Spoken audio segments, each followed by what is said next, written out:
തിരുവനന്തപുരം ജഗതിയിലെ മാലിന്യ നിക്ഷേപ കേന്ദ്രമായിരുന്നു ദിവസങ്ങൾക്ക് മുമ്പ് വരെ ഈ പ്രദേശം.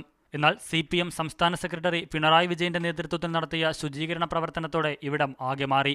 മാലിന്യ കൂമ്പാരങ്ങൾക്കുമേൽ മണ്ണിട്ട് നികത്തുകയായിരുന്നു. ഇപ്പം നാറ്റമൊന്നുമില്ല.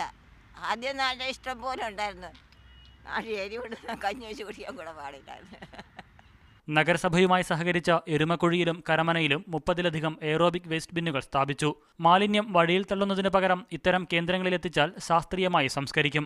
ഇറച്ചി മാലിന്യം കടകളിൽ നിന്ന് ശേഖരിച്ച് പന്നി വളർത്തൽ കേന്ദ്രത്തിലെത്തിക്കുന്നതിന് കരാറുകാരനെയും ഏർപ്പെടുത്തിയിട്ടുണ്ട്. ഹോട്ടൽ മാലിന്യവും ഇത്തരത്തിൽ ശേഖരിക്കും. ഇപ്പോൾ തിരുവനന്തപുരം നഗരം 6 മാസത്തിനുള്ളിൽ വൃത്തിയാക്കുമെന്നാണ് പ്രഖ്യാപിച്ചിട്ടുള്ളത്. തുടക്കം നന്നായി. ജനങ്ങളുടെ മുഴുവൻ ശ്രദ്ധ ആകർഷിക്കുന്നതിന് കഴിഞ്ഞു. ജനങ്ങൾക്കാണെങ്കിൽ ആരെങ്കിലും ഇതിനു വേണ്ടി തുനിഞ്ഞിറങ്ങിയല്ലോ എന്നൊരു സമാധാനം. എന്നാൽ എരുമക്കുഴിയിലെ ശുചീകരണ പ്രവർത്തനങ്ങൾ പാതിവഴിയിൽ അവസാനിപ്പിച്ച നിലയിലാണ്. പാർട്ടി സമ്മേളനങ്ങൾ അവസാനിക്കുന്ന മുറയ്ക്ക് ശുചീകരണ പ്രവർത്തനങ്ങൾ പ്രാദേശിക തലങ്ങളിൽ ശക്തമാകുമെന്നാണ് പാർട്ടി നേതൃത്വത്തിന്റെ കണക്കുകൂട്ടൽ. 2015 ഏപ്രിൽ മാസത്തോടെ തലസ്ഥാനത്തെ മാലിന്യരഹിത നഗരമാക്കി മാറ്റുമെന്നാണ് പാർട്ടി പ്രഖ്യാപനം. മീഡിയ 1 തിരുവനന്തപുരം.